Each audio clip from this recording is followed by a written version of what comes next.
घरातली कामं आवरली आणि सोसायटीचं काम होतं म्हणून नानांनी भेटायला बोलवलं होतं. नानांकडे भेटायला गेलं आणि नानांनी चहा नाही पाजला असं होतच नाही. छान असा चहा घेतला दोघांनी आणि घरी आले. छान असा बाण तयार केला होता. म्हटलं बघ कसा वर्क करतोय, तर म्हटलं मार हाताला. तर छान तयार झाला होता त्याचा बाण. पोरांमध्ये अशी ऍक्टिव्हिटी पाहिजे काहीतरी तयार करण्याची. जेवण झालं दुपारचं आणि नाश्त्यासाठी छान असा ढोकळा बनवला होता. चहा नाश्ता करून श्लोकला आणि शिवण्याला सोडलं मठामध्ये लेझिमच्या प्रॅक्टिससाठी. मी आणि हे गेलो स्टेशनला स्वेटर आणायला. श्लोकला छान असं स्वेटर घेतलं, यांनाही स्वेटर घेतलं. नंतर ना एका ठिकाणी गजरा घेतला.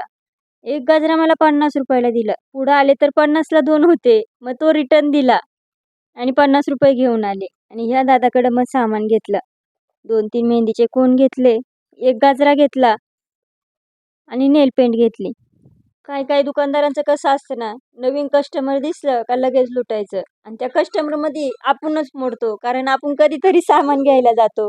कधी कधी विचार येतो, अरे आपल्यालाच कसे असे नमुने भेटतात. नंतर ना शिवण्याला बांगड्या घेतल्या, मलाही बांगड्या घेतल्या. पुढं चालत चाललो होतो तर आलीच गाडी दुकानं उचलायला. आता कलियुग आहे, इथं भरा आणि इथंच फेडा. नंतर ना डायरेक्ट वर ज्या शिड्या जातात त्या शिड्यांवरती आले. ब्रिज क्रॉस केला आणि घरी निघालो. श्लोकचा आणि शिवण्याचा फोन येत होता, आम्हाला घ्यायला या, आम्हाला घ्यायला या. दोघांना घ्यायला पोचलो. मठामध्ये लेझिम दिले होते, छान असे म्हटले डेकोरेट करून आणा उद्यासाठी. लेझिम घेऊन निघालो. झेरॉक्सवाल्यांकडे पोचलो तर त्यांनी छान असा हा कागद दिला. म्हणले यांनीच डेकोरेट करा.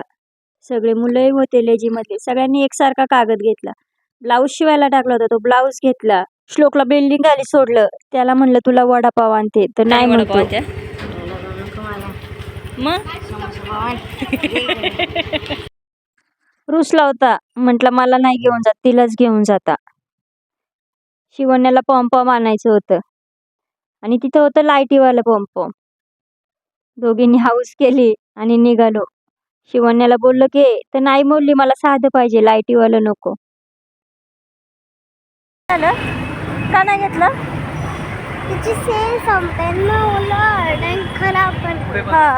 मला म्हटली मला वडापाव घे, दादाला समोसा पाव घे. घरी आलो. श्लोकनी छान असं स्वेटर घालून पाहिलं तर त्याला छान आलं होतं.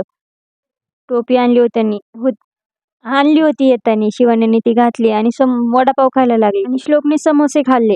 2 समोसे खाऊन झोपी गेला. म्हटलं मला जेवायलाच नको. थोडेसे पॉपकॉर्न केले होते आणि जेवणाला भजीपाव केला होता. तर असा होता माझा आजचा दिवस. कसा वाटला तुम्हाला नक्की सांगा आणि हा व्हिडिओ आवडला असेल तर लाईक आणि सबस्क्राईब करून जा.